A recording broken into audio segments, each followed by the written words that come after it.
ये वो कार्यालय था जहां मेरे पिता ने यहाँ से नई पार्टी की उन्होंने शुरुआत की। लंबे समय तक यहाँ पर रहकर उन्होंने बिहार को विकास की राह पर आगे लेकर जाने की सोच के साथ कार्य किया। उनके जाने के बाद जिस तरीके से इस कार्यालय को हम लोगों से छीना गया, हम लोगों से लिया गया, बहरहाल सरकारी व्यवस्था है ये, इस पे किसी का अधिकार नहीं है। पर ऐसे में आज मुझे खुशी इस बात की है कि जहाँ पे कभी मेरे पिता बैठकर कार्य करते थे, आज पुनः वहीं पर बैठकर उन्हीं की सोच, उन्हीं के विचारों को आगे लेकर जाने का सौभाग्य मुझे, मेरे पार्टी के हर एक नेता, हर एक कार्यकर्ता को प्राप्त हुआ है।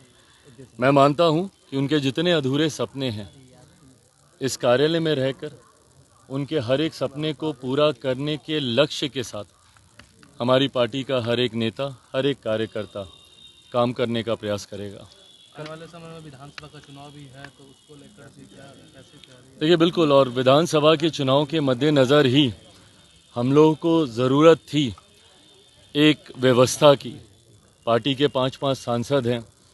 झारखंड में भी पार्टी को जीत हासिल हुई, वहाँ पर भी एक सीट पर हम लोग चुनाव लड़ रहे थे। 100% स्ट्राइक रेट हम लोग का झारखंड में भी रहा है। ऐसे में विधानसभा में भी लोक जनशक्ति पार्टी रामविलास का प्रदर्शन उतना ही खूबसूरत रहे, उतना ही मजबूत रहे। इसके लिए ज़रूरत थी एक विधिवत व्यवस्था के साथ हम सब कार्य कर सकें। आप सब जानते थे कि अभी तक मेरे निजी आवास पर ही हम लोगों ने कार्यालय की व्यवस्था बनाई हुई थी। पर आज मैं मानता हूं कि जब ये कार्यालय हम लोग को मिला है, पार्टी के तमाम हमारे साथी भी इसको लेके काफ़ी उत्साहित हैं। लक्ष्य अब 2025 का ही है।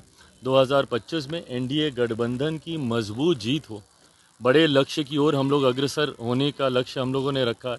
225 से ज़्यादा सीटें जीतकर इस बार एनडीए बिहार में सरकार बनाए, इस लक्ष्य के साथ आगे बढ़ने का हम लोग काम कर रहे हैं। मुझे लगता है उसमें ये कार्यालय हम लोग के लिए हमेशा से शुभ रहा है। पापा का आशीर्वाद इस कार्यालय पर है।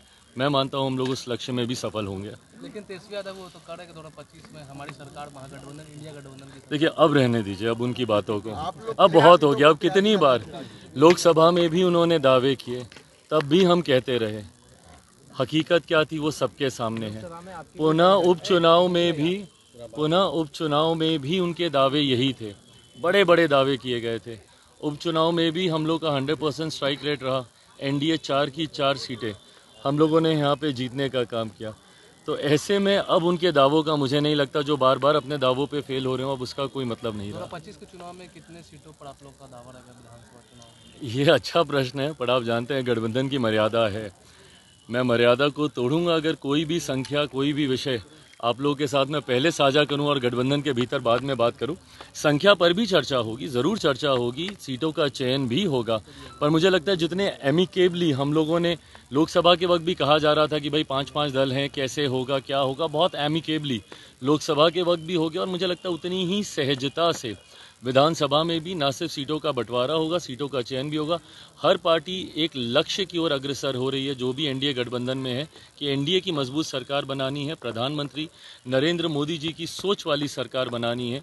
हमारे मुख्यमंत्री नीतीश कुमार जी को पुनः एक बार मुख्यमंत्री बनाने के लक्ष्य के साथ हम लोग आगे बढ़ने का काम कर रहे हैं। तो ऐसे में व्यक्तिगत महत्वाकांक्षाओं से ज़्यादा प्राथमिकता एनडीए गठबंधन के हितों को सामने रखना लेकिन है। मल्लिकार्जुन खड़गे वो तो बोल रहे हैं कि ईवीएम से नहीं, पोस्टल बैलेट सब चुनाव। झारखंड में भी यही बात बोल दें, वो एक बार नहीं नकार दें, एक बार झारखंड की सरकार को बोले ना इस बात को। महाराष्ट्र के लिए ही क्यों ये बातें? ये जो सिलेक्टिव क्रिटिसिज्म है ना, जहाँ पे आपकी सरकार बनती है वहाँ पर सब ठीक है, और जहाँ आपकी सरकार नहीं बनती है वहाँ पर आपको ईवीएम में कमी दिखने लगती है, वहाँ पर आपको चुनाव आयोग में आपको खामी दिखने लगती है। ये गलत सोच है। या तो आप नकार दीजिए और आप पहले ही बोल दीजिए चुनाव से पहले, फिर क्यों आप इतने बड़े बड़े दावे करते हैं?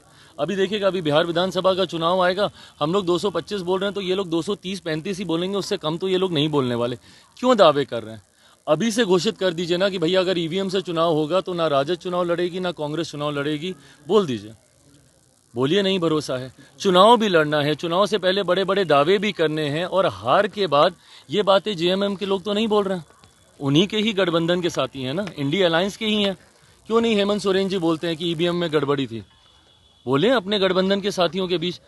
कांग्रेस वहां पे तो मिलकर सरकार बनाएगी, राजद वहां पे मिलकर सरकार बनाएगी, पर यहां पर जहां पर हार होगी तो वहां पे ईवीएम पे ठीकरा फूटेगा।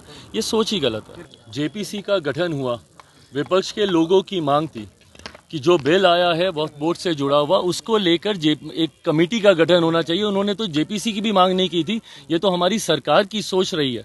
उनका तो कहना था कि इसको किसी भी कमेटी में, स्टैंडिंग कमेटी कहीं भी भेज दिया जाए, जेपीसी का इसके लिए गठन किया गया, और उसमें हर दल के नेता उस कमेटी में मौजूद हैं।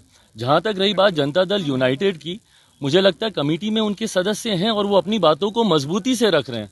क्या विपक्ष को नहीं जानकारी कि वो कमेटी के भीतर उनकी पार्टी के सदस्य क्या कह रहे हैं, क्या नहीं कह रहे हैं? ऐसे में रुख साफ करने नहीं करने की कोई बात ही नहीं है।